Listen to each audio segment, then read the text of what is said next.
Olá pessoal, Mário Oliveira mais uma vez aqui, espero que estejam todos bem. Nesse vídeo eu vou dar 5 dicas para ter fotos mais nítidas. Isso é uma busca constante da maioria dos fotógrafos, né?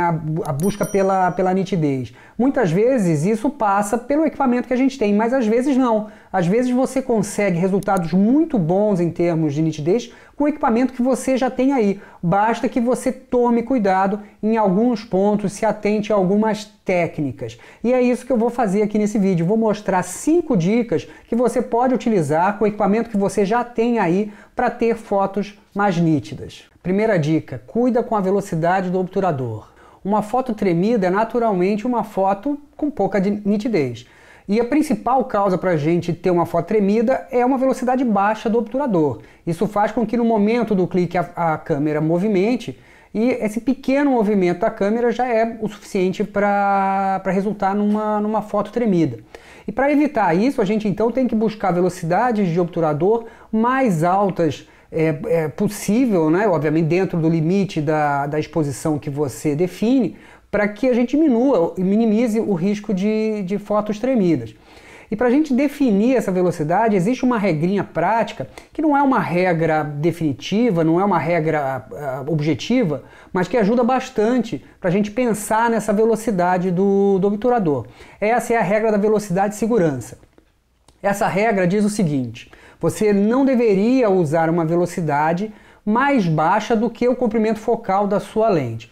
Então, por exemplo, se você está usando uma objetiva de 100 mm, você não deveria fotografar com uma velocidade mais baixa do que 1/100, 100 avos de segundo. Ou se você está fotografando com uma objetiva de 50 mm, você não deveria utilizar uma velocidade menor do que 1/50, 50 avos de segundo. E é claro, quanto menor o comprimento focal da sua lente, mais baixa pode ser a sua velocidade. Então, quando você usa essa regrinha de segurança, você minimiza a chance de ter uma foto tremida. Mas você precisa considerar aí nesse cálculo o fator de corte do seu sensor. Se eu estou fotografando com um sensor cropado, você precisa considerar isso nessa conta. Então, o fator de crop de um sensor Canon é 1,6. Portanto, se você está fotografando com uma objetiva de 100 mm, você multiplica 100 por 1,6, que vai dar 160, e aí a sua velocidade de segurança não deveria ser menor do que 1/160, 160 avos de segundo. Mesma coisa para uma objetiva 50 mm. Se você está utilizando 50 mm de distância focal, multiplica 50 por 1,6, no caso de uma câmera Canon com sensor cropado, você vai ter 80 de resultado, e aí a sua velocidade não deveria ser mais baixa do que 1/80. Como eu falei, essa não é uma regra absoluta, né? Mas ajuda bastante como um ponto de partida. É claro que se você tem a mão mais firme, talvez você consiga baixar um pouquinho mais essa velocidade. Se você está usando uma objetiva com um estabilizador de imagem, ou se a sua câmera tem a estabilização no sensor, você também consegue baixar um pouco essa velocidade. Mas essa é uma regrinha que te permite pensar nessa velocidade mínima para diminuir o risco de ter fotos tremidas. Regra número 2, segure a câmera firmemente. Isso pode parecer bobagem, mas definitivamente não é. Hoje em dia a gente é tentado cada vez mais a fotografar usando o LCD da câmera, né? E isso pode ser uma solução bastante válida quando você está fazendo uma foto numa posição um pouco favorável, né? Numa posição muito abaixo ou muito acima. Então o LCD, principalmente os LCDs que são articulados, facilita muito a fotografia nessas posições.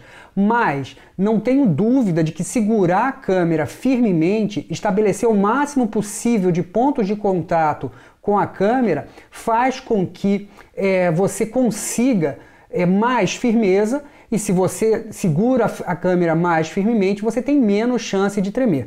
Portanto, eu sugiro, e eu sou um fotógrafo antigo, né, eu sugiro que você segure a câmera dessa maneira, com a mão esquerda abaixo da objetiva, e olhe pelo Viewfinder, porque dessa maneira esse ponto de contato entre a câmera e seu rosto também vai te dar um pouco mais de firmeza no momento do clique. Então essa posição de fotografar, a mim me parece bastante mais firme do que simplesmente segurando a câmera com uma única mão, muitas vezes, e olhando pelo LCD do equipamento. E como eu falei, a chance de ter uma foto tremida nessa situação vai diminuindo, principalmente se você considerar a primeira dica, né, que é a velocidade de obturador. Você está usando uma velocidade baixa do obturador, segurar a câmera firmemente é importantíssimo. Além dessa posição, os cotovelos devem estar travados junto ao corpo. E mais ainda, se você estiver fotografando uma velocidade mais baixa, é muito importante você controlar a sua respiração, porque se você respira no momento do clique, sem dúvida você corre o risco de ter fotos tremidas e, portanto, menos nítidas. Então, segurar a câmera de uma maneira mais firme, para mim, é fundamental para a gente obter o máximo de nitidez possível nas nossas fotos. Terceira dica, usar o ponto de foco único na sua câmera.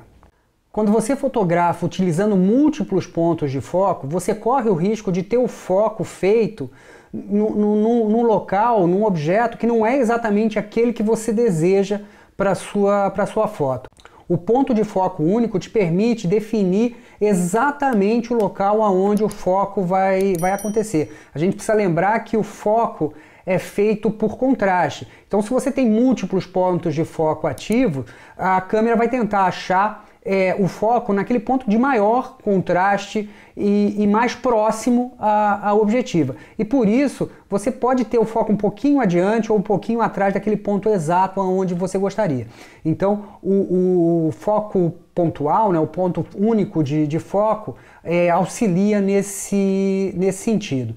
E é claro que isso, muitas vezes, vai exigir que você recomponha o seu enquadramento. Você precisa usar a técnica de travamento de foco. Você precisa fazer o foco no objeto que você deseja e depois recompor o seu enquadramento. E nesse momento de recompor o enquadramento é muito importante você tomar cuidado, porque nesse caso você não pode se movimentar nem para frente nem para trás, no sentido longitudinal, né?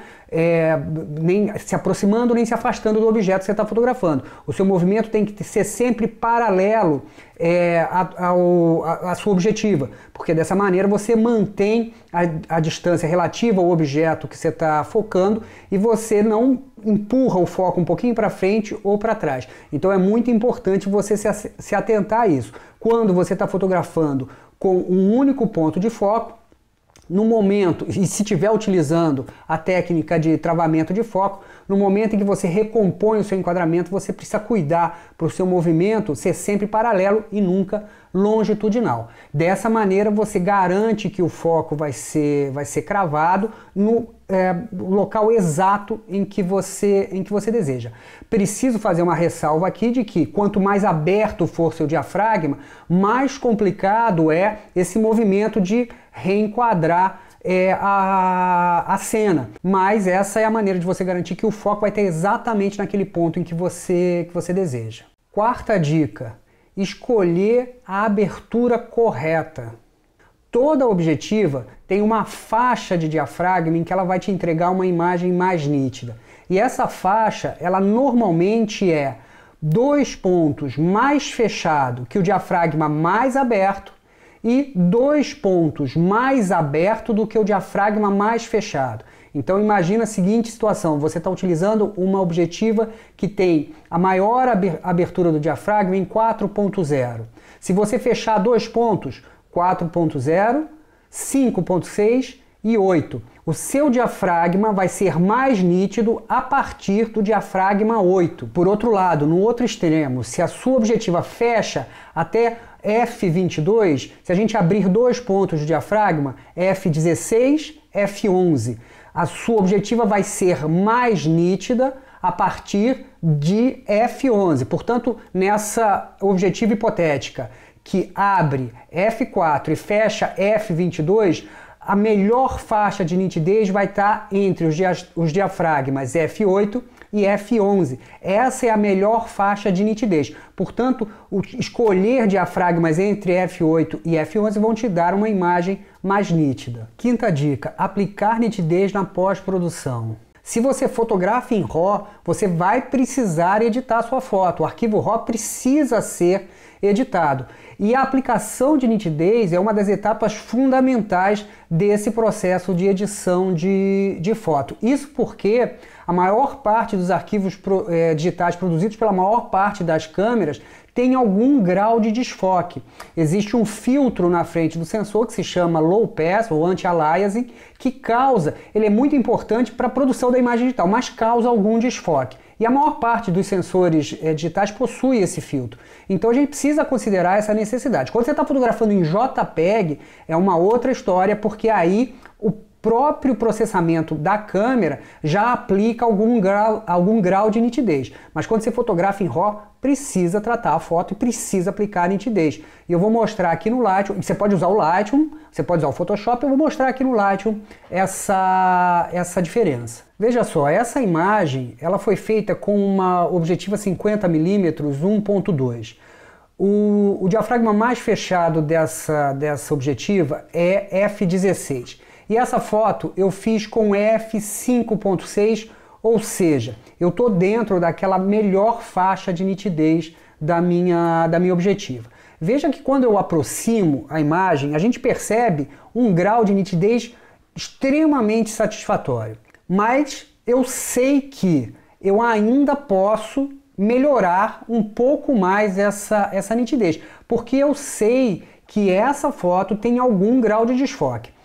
Não só eu sei disso, mas o Lightroom também sabe, porque ele já me aplica algum grau de nitidez aqui. Veja, se a gente vier no subpainel de detalhes, eu já tenho uma intensidade de 40 e um raio de 1 pixel de nitidez aplicado, por conta dessa necessidade natural de todo o arquivo digital. Veja que se eu diminuir esse valor de intensidade, eu perco nitidez. Olha só. Com a nitidez aplicada, sem a nitidez aplicada. A gente percebe isso claramente. É claro que eu estou olhando essa foto numa ampliação de 100% e essa é a ampliação indicada para a gente olhar, para a gente julgar, avaliar a nitidez. Então, sabendo disso, eu posso aumentar os valores de intensidade, de raio, e é claro que você precisa entender o que cada um desses sliders faz para poder aplicar a nitidez da maneira mais adequada para cada foto. Mas o fato é que a aplicação da nitidez melhora muito o resultado da imagem. Perceba a diferença entre a foto com nitidez e sem nitidez. Olha, com nitidez e sem nitidez. Então é evidente e gritante essa diferença. Portanto, essa etapa de edição da imagem, quando você está fotografando em RAW, é fundamental. E não só essa aplicação de nitidez aqui no momento da edição. Essa nitidez é aquela que a gente chama de nitidez de entrada, mas também é importante considerar a nitidez de saída. Quando a gente exporta a foto, e eu vou abrir a janela de exportação aqui no Lightroom, pressionando o atalho Ctrl+Shift+E, na janela de exportação a gente tem exatamente essa opção, nitidez de saída. E a gente precisa considerar a aplicação dessa nitidez de saída, levando em conta a mídia que você vai utilizar, se essa foto vai ser vista em tela, se vai ser impressa ou revelada em papel fosco ou papel brilhante, e também a intensidade dessa nitidez, porque isso vai compensar a perda de nitidez decorrente da interpolação da imagem. Então, dependendo do tamanho da resolução que você está utilizando para exportar, você deve utilizar uma nitidez de saída para compensar isso. Então, a nitidez aqui no Lightroom a gente vai aplicar em duas etapas. Nitidez de entrada, lá no momento em que está editando a foto, e nitidez de saída, aqui, nesse momento em que você está exportando a foto. E isso tudo vai ajudar com que a sua foto tenha a nitidez que você tá